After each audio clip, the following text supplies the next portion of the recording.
Hello and welcome to another edition of the NerdBall Fantasy Football Podcast. I'll be your host and lone podcaster today. I am Clark Barnes at NFL Clark on the Twitter sphere. We've got a couple of guys out on assignment, a couple of bye weeks going on over at nerdball.com, nerdballff.com. So I'm just going to do a quick solo podcast to hit a couple of high points and hopefully spark a little thought, a little thinking, a little debate in your head.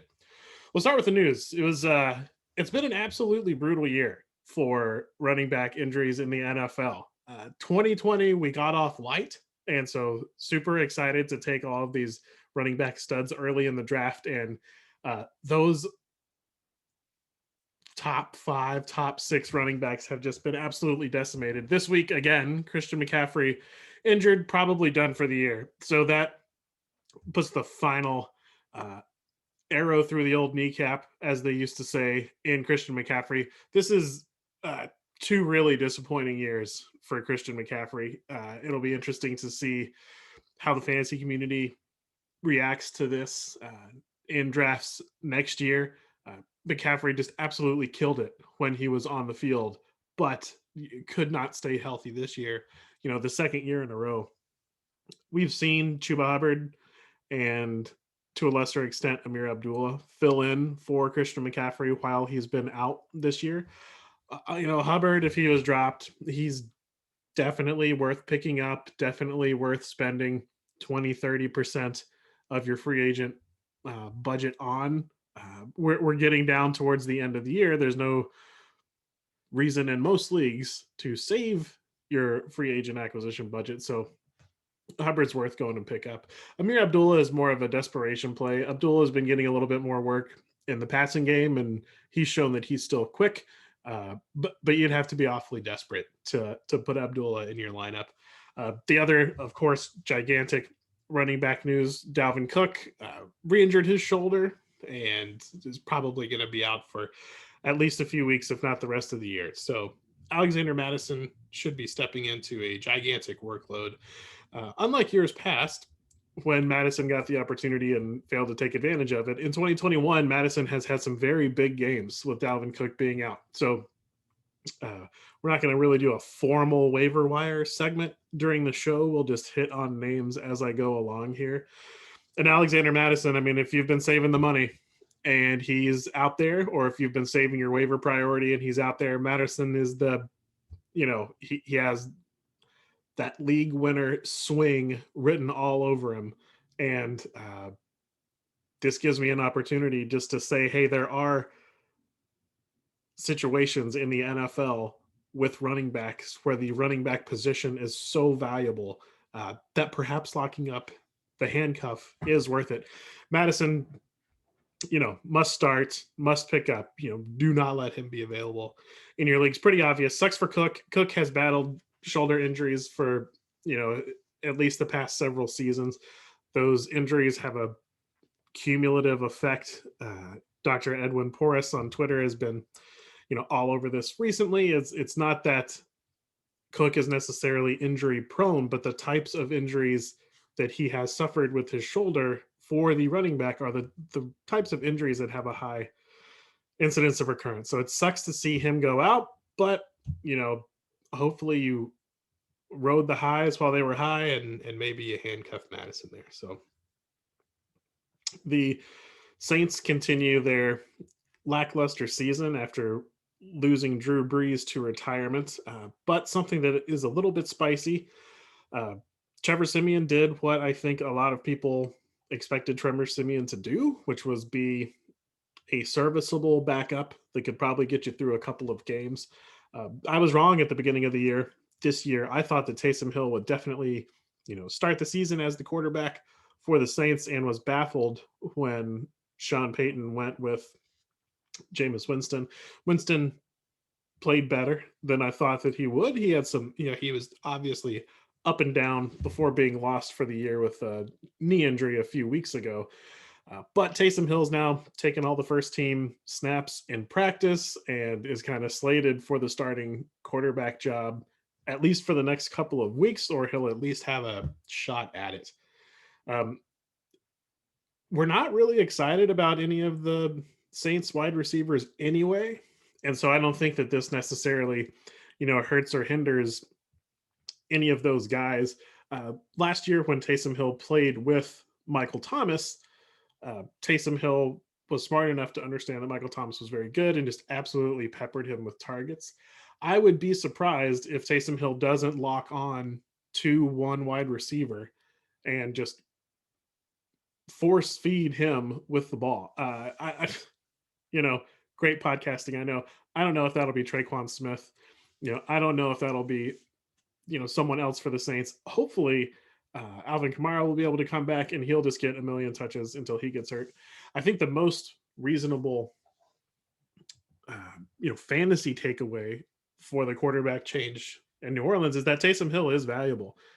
He probably going to be around the quarterback 7, 8, 9 in ranks. We've seen this year from Jalen Hurts. You don't have to be a good passer to be a fantasy relevant quarterback. Taysom Hill probably not going to run an absolute ton, or at least that's what we saw last year when he was the quarterback. But he's, I would bet on him doing plenty enough on the ground to be viable as a fantasy option. Got Aaron Rodgers out on bye this week. Lots of reasons why you might need a quarterback, and Taysom Hill is likely available in your league. On the tight end front, we had a really unfortunate injury this week. Well, all the injuries are unfortunate, obviously, but Dan Arnold had a really weird season. He was traded to the Carolina Panthers right before the year started and then traded in season to the Jaguars, was really having a good stretch with the Jaguars, and Trevor Lawrence, obviously wants to use his tight end. That system is obviously set up for a tight end to have success. But Dan Arnold injured this week, probably going to be out 4 to 6 weeks. And the way that the Jaguars are playing, I mean, why would he come back? I mean, they're not going to be in playoff contention. So probably end of the year for Dan Arnold. So, if you've been riding that wave, one of the waiver wire options that you might look at will be old Gerald Everett. So I was a big Gerald Everett honk at the beginning of the year. I thought Everett going to the Seahawks to play for his former offensive coordinator and play alongside Russell Wilson, that was just a match made in heaven. And for the most part, that has been a bad take that has not ended up paying off for people who drafted Everett. But in the past 3 weeks, over the last 3 games, Everett's averaging the 7th most PPR points per game for tight ends.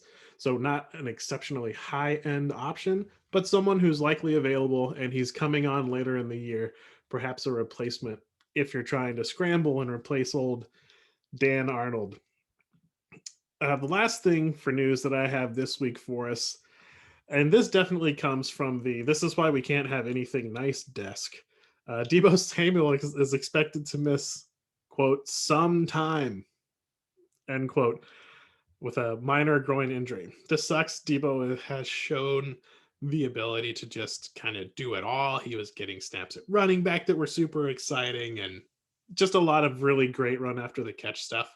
And it just, you hope that this is minor and that he's going to be able to come back, because he was an absolute jewel in fantasy. He cost us nothing at the beginning of the year, and it's just been just a really nice guy to have plugged in as your wide receiver 2, wide receiver 1, and he's going to miss some time. So the big question here is, does this open up finally the opportunity for Kyle Shanahan's least favorite wide receiver, Brandon Ayuk, to take over?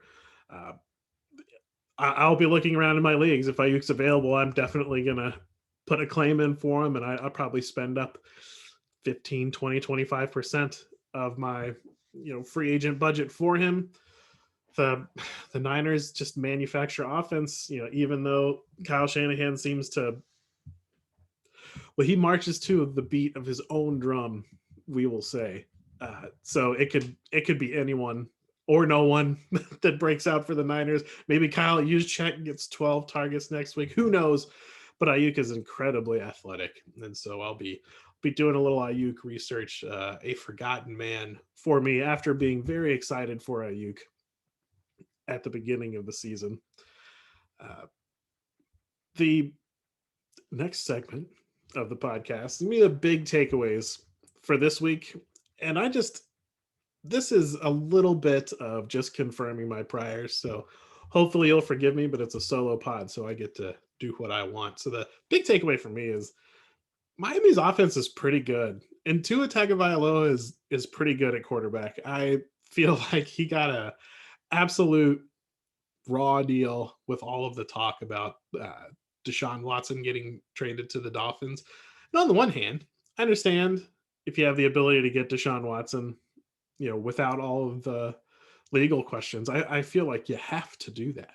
But I feel also that doesn't exist. You're not getting Deshaun Watson without all the legal problems. You're getting the Deshaun Watson that exists today. And Tua's had a lot of really good games and a lot of really fantasy relevant games leading this Miami Dolphins team that is exceptionally Jekyll and Hyde this year. They've had a lot of injuries. They never got an answer at running back. They picked up Phillip Lindsay from the Texans this past week. Lindsay did not dress Sunday, but I'll be interested to see how that works out, because just looking at the names on the roster for the Dolphins, Myles Gaskin, Salvin Ahmed, Phillip Lindsay is better than both of those guys. So it'll be interesting to see if he gets the volume I think that he deserves. Lindsay, just one of those guys that proves draft capital, matters so much. Lindsay, went undrafted and then just outperformed, first round rookie expectations for his whole career, and just, got cut by the Broncos. And then of course went to the fiasco that is the Houston Texans. And, no one likes to see that. Fortunately, he's been cut from them, and maybe he'll suit up for the Dolphins. Lindsay will be my, if all else fails, waiver wire target for this week. And that's just a bet on, one, Phillip Lindsay's talent, and two, no one in Miami's backfield has bothered to separate themselves from everyone else. So, why not give Lindsay a shot? And we've seen what he can do when he gets the ball. And kudos, Jalen Waddle, man, this rookie wide receiving class, you were just right. If you liked any of these guys, like, these first round rookie wide receivers are just killing it. It's awesome to see Devonta Smith killing it. Jamar Chase is just an absolute monster. But kind of quietly, Jalen Waddle is putting in a fantastic year. And what I really like about what Waddle is doing is that he's operating inside and outside, and just it's a lot easier to look fast out on the field in college. All the guys that get drafted on offense look fast compared to who they're playing with in college. Jalen Waddle still looks fast out on the NFL field, and that's just super hard to do. And he's, making great catches. And Tua Tagovailoa is just absolutely locked on to Waddle, as he well should be, because who else is he going to throw to outside of Mike Gesicki? So yeah, just my big takeaway is this: man, the Dolphins are pretty good. They're not fantastic. They're still a team in transition. But if I'm Miami's ownership right now, I'm doing everything I can to ingratiate myself with Tua, and he'll be my quarterback moving forward, and he's going to be somebody I'm looking forward to drafting, I think, next year. And I'll definitely be excited about the weapons around him, like I was this year. Loved Will Fuller this year, and he just never quite got it going. Hope everything's okay with him, but go Dolphins. They're pretty scrappy in a very tough division. Next segment, we're going to hit the waiver wire. I've been talking about the waiver wire while going through all of the news and injuries, and I think there's a lot more to take away from that than this pick. But Kendrick Bourne for the Patriots has been, absolute feast or famine, but has shown just still, I think what attracted the Patriots to Kendrick Bourne was his ability to make plays, and take these shorter routes and turn them into something really special. And Bourne has shown that he can still do that. He doesn't do it in a consistent enough manner for us to, start him week in and week out in fantasy, but Bourne would be one of those why the heck not wide receivers that I would pick up if there was just an absolute wasted roster spot. If I in one league I wanted to hold on to the Cleveland defense, so I picked up another DST just for the week. And now if it's time to cut one of those teams that you've done, Kendrick Bourne's the kind of player you'd slot into that, or just, any backup running back is worth stashing on your bench if you can manage it. All right, we're going to wrap it up. Do a very, very quick start sit segment with me, since there's no one to contradict. Just want to call out a couple of sneaky starts, I think, for this week. Derek Carr is around the QB 11-ish for the year, and they're playing the Raiders, that is. They're playing the Washington football team this week. Raiders look pretty good against Dallas. Carr put up a ton of yards, only one touchdown, would kind of hurt fantasy prospects, but they might be getting that cutting dead weight, as we can say, bump. They could get hot. Washington has, just been super generous to opposing quarterbacks. And so Carr is kind of a good sneaky start this week. Another, if we're desperate on the waiver wire start for quarterback, Teddy Bridgewater, he left the game last week, so we'll have to kind of monitor his injury status. But the Broncos did get the win against the Chargers, and while they're running the ball a lot more effectively, I think, going to Kansas City, they're going to probably try to pound the rock as much as they can.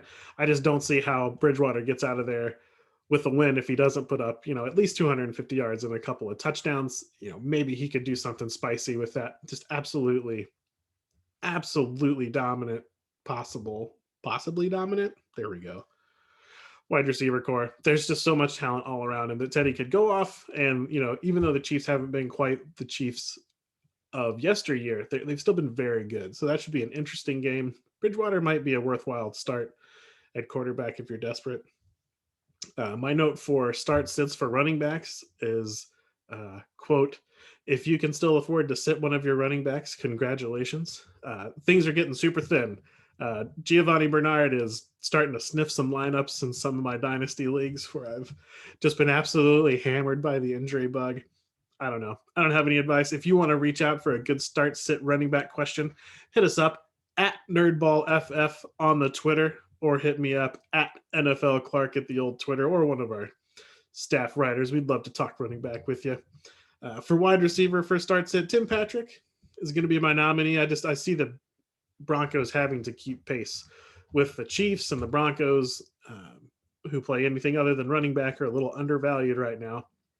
So, Patrick's had a couple of sub 5-point PPR games, and he is just a monster. I don't see him being held down for too long. And against Kansas City, they're not stopping many people this year in their defensive efforts. So Tim Patrick, if you've been starting him and he's been hurting you, I'd say give it one more week. And if you want to just take a shot on someone, Patrick, not the biggest name in the world, even though he may well soon be next year, I think he's an interesting start at wide receiver. At tight end, I marked down Gerald Everett here. He's had a couple of good games in a row, and since Wilson came back, has really had Wilson's eye out there. It's unfortunate that Pete Carroll is the Seahawks coach. He seems to be very much just absolutely ruining the prime of Russell Wilson's career. Having said that, Wilson is still quite capable of getting it done. The Seahawks lost to the Washington football Tonians last week, one of the few teams to be shut down by the Washington football team. But, Washington jumped up and beat the Buccaneers too, or at least gave them a good run for their money. So I don't know. Gerald Everett, he's been playing well. He's just absolutely an athletic freak at tight end and seems to be getting the ball. So that's the conclusion of the start sit segment of today's podcast. And that's going to wrap up the at nerdballff.com podcast for this week. Thanks for listening. It's been a shorter episode, but if there's anything else that you would like to talk with us about, hit us up on the Twitter. Thanks again for listening. Have a great rest of the week.